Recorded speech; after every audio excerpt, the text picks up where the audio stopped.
There we go. I got it right in the end. Welcome, everybody. Welcome back. Welcome back to Inside a Runner's World, presented by Printerun. I'm your host, Chris, and on the show tonight, we step beyond the finish lines and the PRs to explore the heart, the grit, the mindset, and the distance running community. Today, I'm joined by someone hailing from Fort Wayne, Indiana, who embodies what it means to give back to the community and the sport. He's a veteran educator, a physical education teacher, and a coach who has led athletes across baseball, basketball, volleyball, wrestling, and cross country. For over a decade, he's been a mentor for runners through Fleet Feet Fort Wayne, get the teeth in, helping countless people across their own finish lines. On top of all that, he's an international marathoner who has taken his shoes around the globe to complete the coveted 6-star world marathon majors journey. Please welcome to the show, I'd like to happily say, a good friend of mine, Mr. Jamie Frazier. How are we doing, buddy?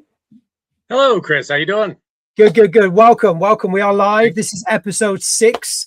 The last 6 weeks have been pretty crazy, and they've gone pretty wild.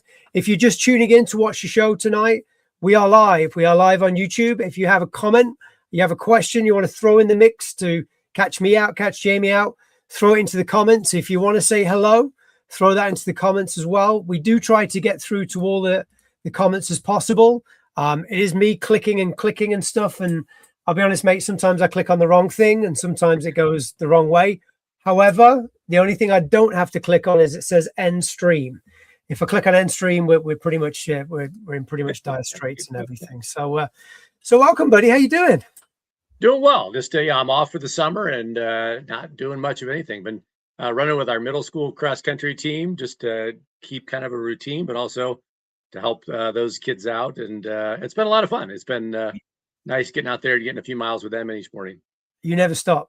There's no time off. From an educator and a teacher, all my teacher friends, they love the summer vacation, the summer holidays, because they just, laptops are closed, no kids, they go on a beach, they get away from everything. You don't stop. You just keep going. So welcome to the show.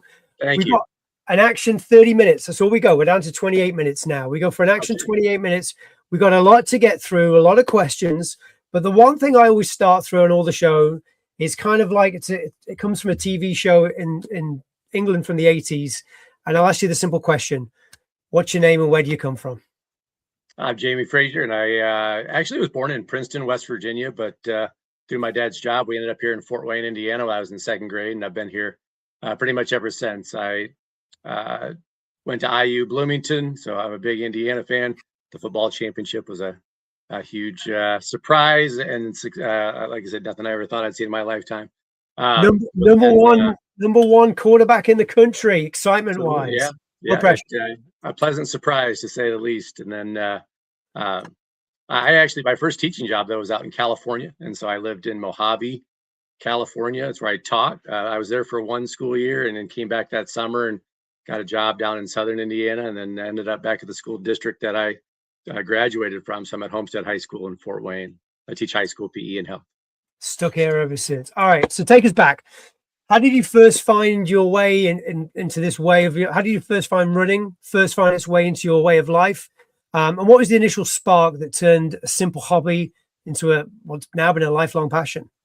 Yeah, well, it's funny just because I didn't start running until 2013. I've been a PE teacher. I've always been active, played, pick up basketball, whatever I did. I played tennis, did a number of different activities, but for whatever reason, it just never gotten into running. And so we have a local event here called Fort for Fitness, which they have a 4-mile race, a 10K and a half marathon. And it actually finishes in our minor league baseball stadium. So you came in on the warning track and finish at home plate. And so I had a friend that signed up for the half marathon, and not being a runner, like in July, I started asking, this is end of September event, started asking, hey, how's your training going? And they said, well, I really haven't started yet. And so I actually, one of the things I normally do every summer is go on a mission trip, and which is sports related, and just using sports to connect with other people, which is really cool.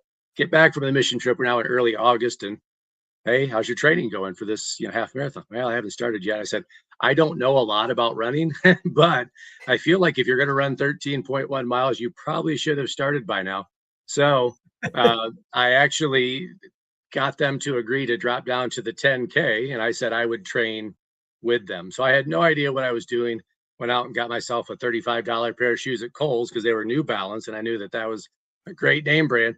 And that's how I started running. I ran a 10K with a friend of mine who wasn't properly trained for a half marathon. I did pretty well.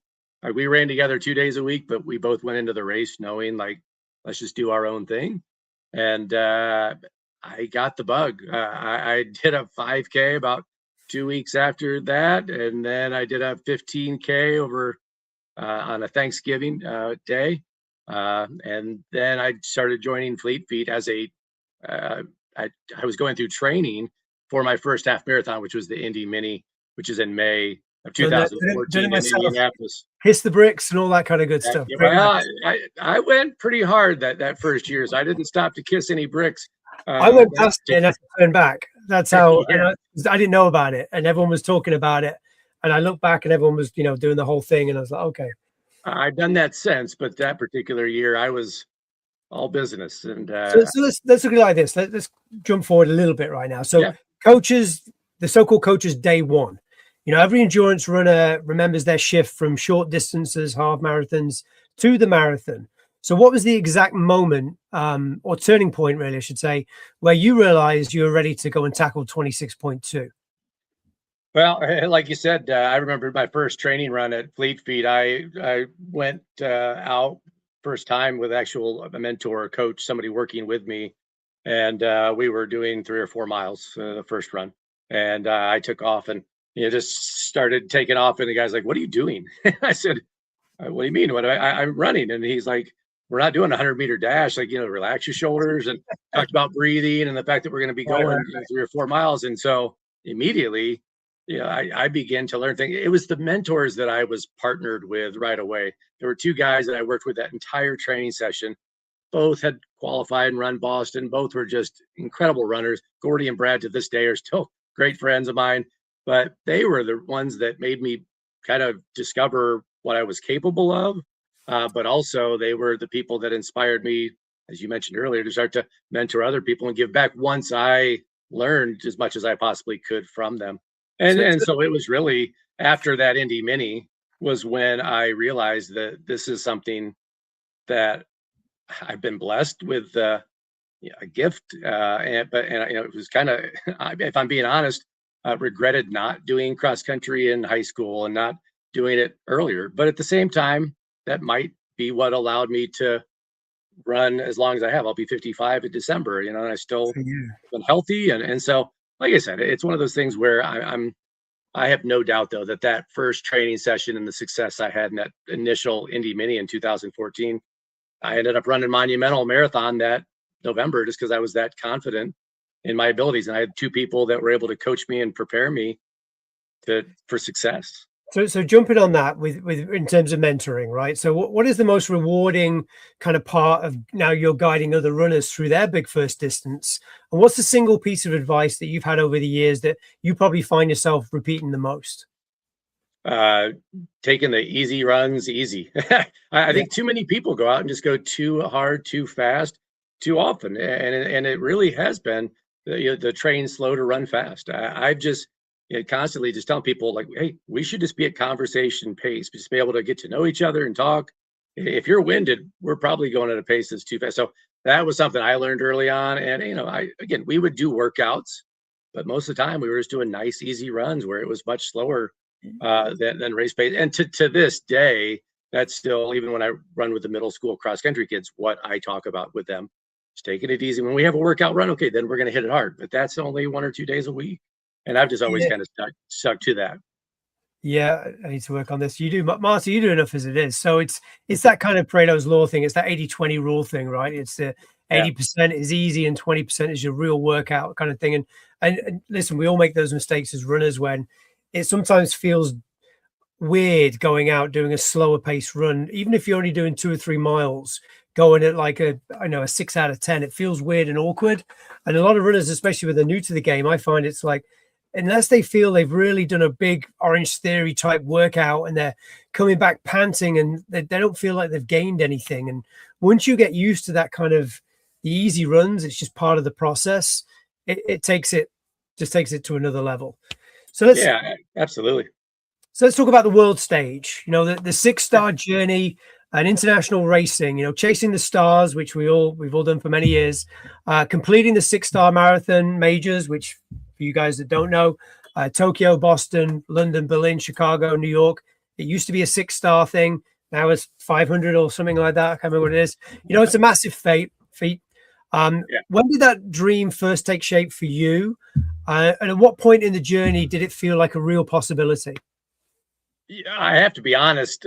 When I first started training for Monumental in 2014, which was my first marathon, the people I ran with, my mentor that I shared, they were incredible runners.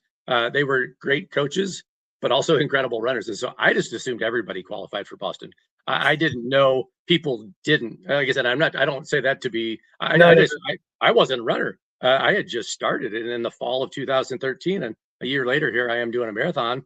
My expectation for me was that I was going to qualify, and so I didn't, and I shed a lot of tears. It was a cold, windy day, and I mean we're talking like 30-mile-an-hour winds, and temperatures in the wind chills in the teens. And so when I got done, I'm hypothermic, and I could go on and on. I don't want to take all of our time. No, I get it. My wife kind of nursed me back to health, and I was finally able to talk after the race. And the very first thing I said was, "What was my time?" So I was so out of it. I didn't even have any clue as to what my time was, and so I missed my BQ by like 40 some seconds. And anyways, that's a whole nother story. But then ran another marathon, Bayshore up in Traverse City, phenomenal, beautiful race. I kind of used that to pace another person, and I learned so much from that second marathon. Went back November 2015, ran almost the same race, just understood the marathon a lot better, being my third marathon. Right. Qualified for Boston, and once I did that, I just kind of had it in my mind that those were going to be goals that I wanted to do, was to not just to run the New York, Chicago, Boston, but to travel internationally and to use running as an opportunity to see the world. And that's exactly what it's been. The people that I have met through running, not just here in the US, but around the world, it's been life-changing. People like yourself, and so many other people, and that the connections that's brought into my life are absolutely been the highlight of ever starting running. Let's talk about the global thing. So passport and pavement, I'd call this. So running 26.2 in your home country is one thing. Now let's talk about traveling internationally to race in a whole different ball. It's a whole different ball game going overseas. Right. What are the unique logistical and physical challenges of stepping off a long flight and going into a major international race? I mean, obviously, like when you talk about London and Berlin, it wasn't terrible, but Tokyo, put it that was brutal. The jet lag was so real, and that one was a struggle. That was more or less just enjoy the experience. We had a whole week that we were going to be in Tokyo.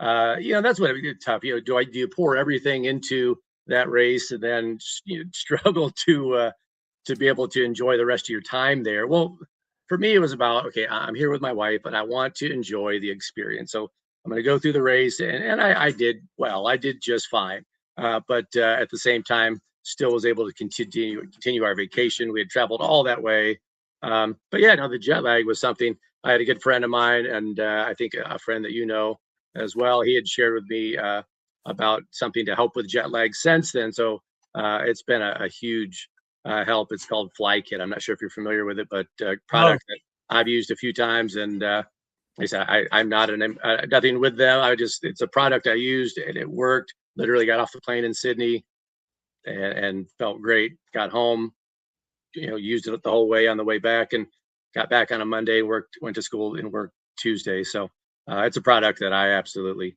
it's been a game changer for me when it comes to the international product. But I didn't have that when I went to Tokyo. But there is just something about the food, the culture, the people, it's not just the race, it's so much more than that. And that's what I fell in love with.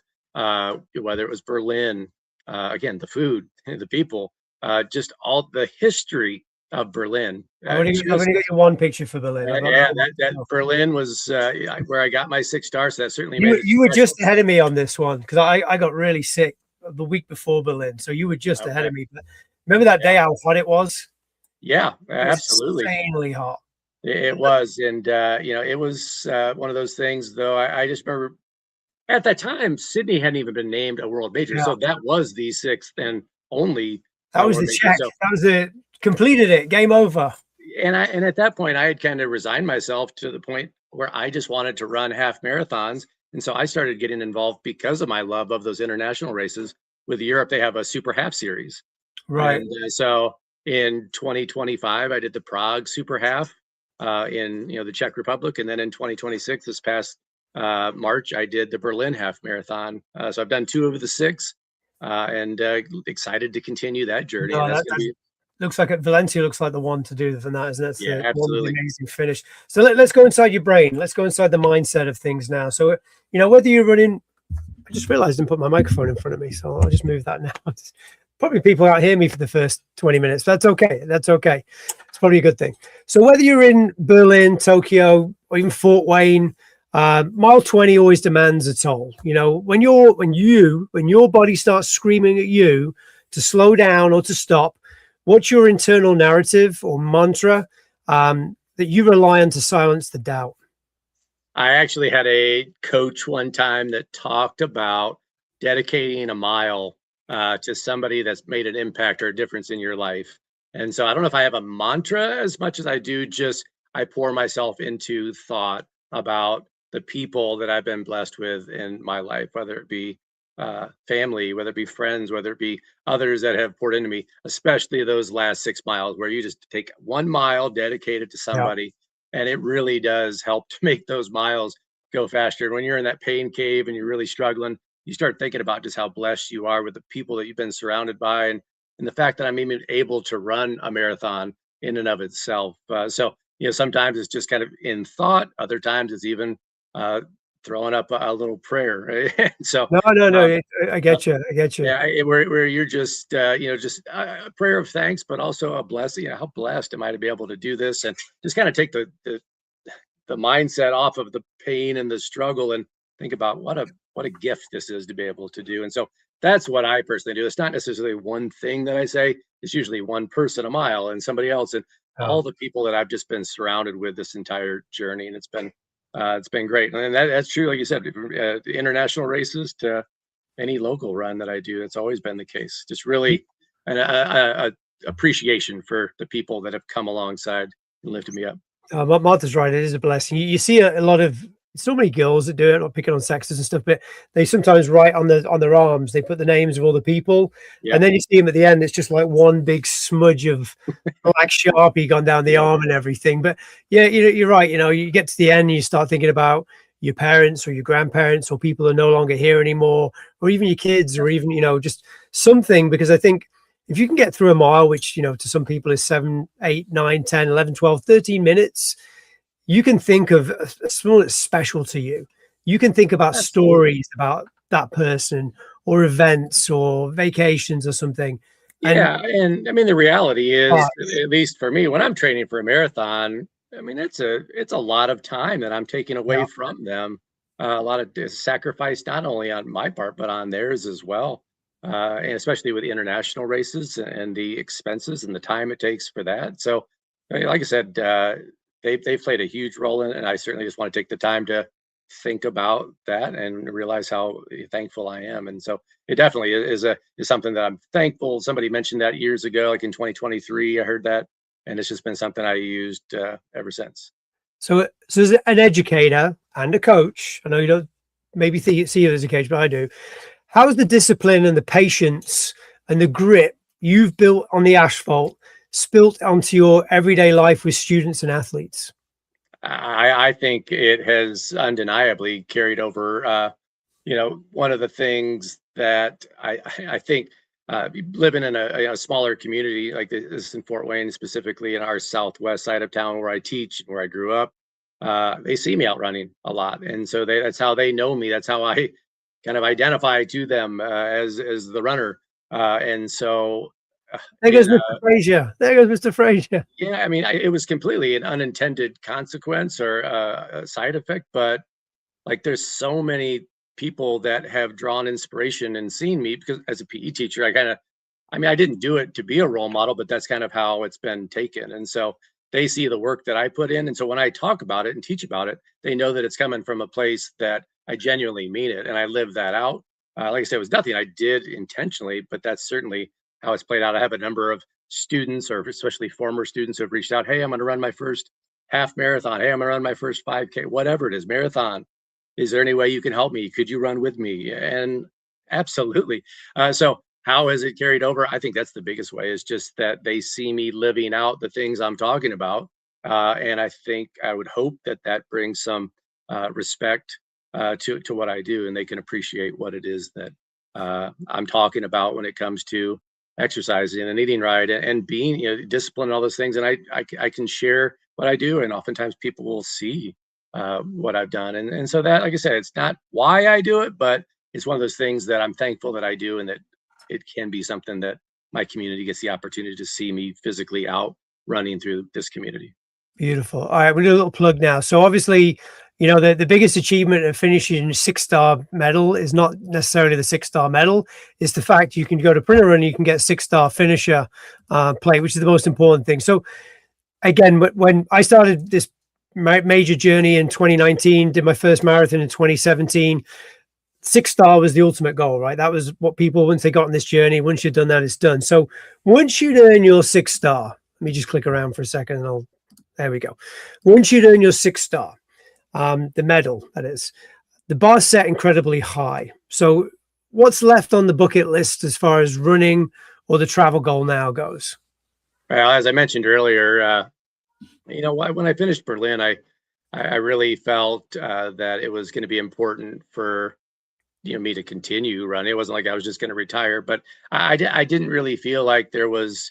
I had spent so much time training and running marathons that for my family and for myself, I wanted to just focus more on the half distance. So when I found out about that, the super half series in Europe, I thought, what a perfect way to kind of combine that, where we can vacation, Yeah. run a half marathon. It's just not anywhere as in my opinion, it's not as taxing as a marathon. And so that's kind of been my goal, is to finish up the last four, which is Valencia, Lisbon, Cardiff, Wales, and forgetting the fourth one. But anyway, so there's four others that I want to finish. And so that's kind of what I'm focusing on. That's my goal at this point, is to do those half series, but also then to travel to all those places, to go to Wales, to go to Spain, and take the time to learn about the culture and the people, and try to meet other runners while I'm there. That's the goal. That's what I look forward to at this point, is continuing traveling internationally and getting the chance to run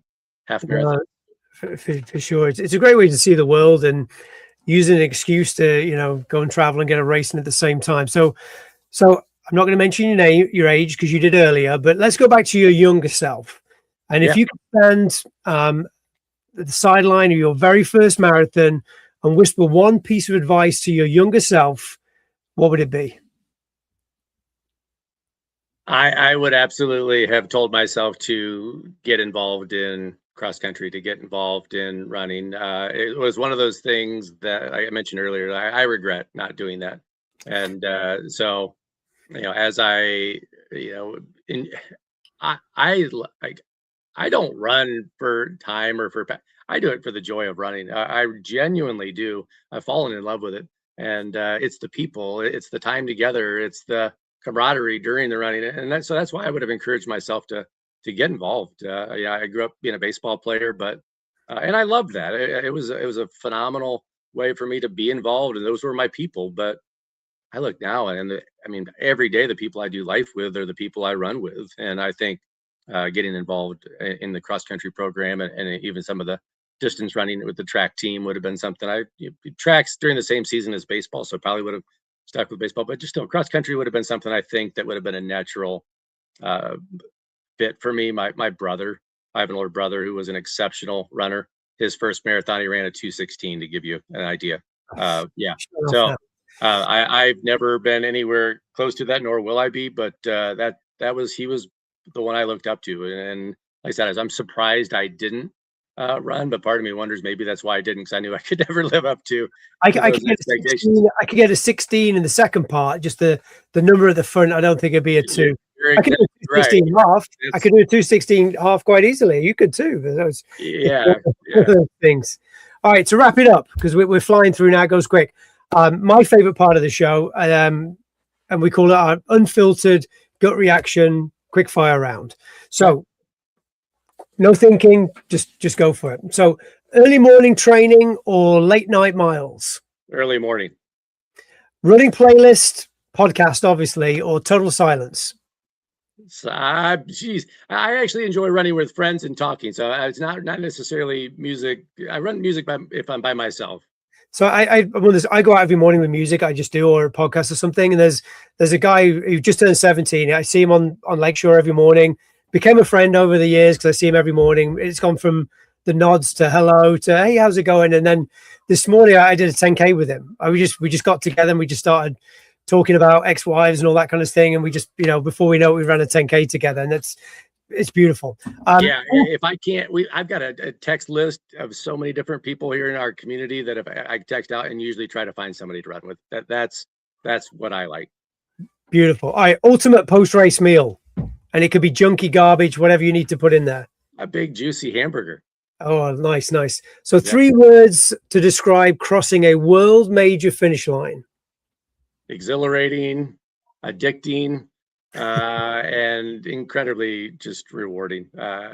Knowing the time and effort you've put into getting there and crossing that finish line, all of those words. And if you've ever crossed one, it keeps you coming back. It's that finish line feeling that you just can't beat. It's the middle-aged drug that people thirst on. Your favorite city to explore on foot? Ooh, gosh, we've been fortunate to travel a lot. And I got to tell you, Prague in the Czech Republic was one of my absolute, I had no idea how much I would love it. That was probably one that I could continue to go back and continue to tour around it as many times as I possibly can. I love Prague. Prague was the one word answer we were looking for. Beautiful. Go-to karaoke song. I don't care if you can sing or not, but go-to karaoke song. Piano Man, Billy Joel. Okay. Can you sing? No, not at all. I like to think I can, but I can't. Car and shower. Guilty pleasure running song. This is the one that you may like, but you don't admit to liking. Lose Yourself by Eminem. There we go. Rock and roll. Give it for the 313. And finally, in a single word, what does running mean to you? Single word. I would say it means camaraderie, friendship. That's what it's about for me. Beautiful. Hang on. There we go. It's subtle. We'll edit that. We'll crunch it down. Jamie, huge thank you for coming on Inside a Runner's World, sharing your incredible 6-star journey and everything you continue to do as a mentor and inspire the running community for the people of Fort Wayne and beyond. Thank you, my friend. Good to see you. Thank you for having me. I appreciate it. No, man. Take care. And that's it. Episode 6 in the bag. To everyone tuning in, thank you for listening. Don't forget to hit subscribe if you like the shows. Follow our accounts on YouTube so you don't miss out on any future shows. Follow us on Instagram, Facebook, TikTok, and all the rest of the things that the kids love these days. We've got it. We'll share the information with you as well. And visit printerrun.com. Celebrating your own racing milestones and marathon journeys, keepsake souvenirs, lots of things. Printerrun.com. Keep your race memories alive long time after they finish the finish line. Everybody, keep moving, keep grinding, and we'll see you at the next mile. Thanks, guys. See you next week.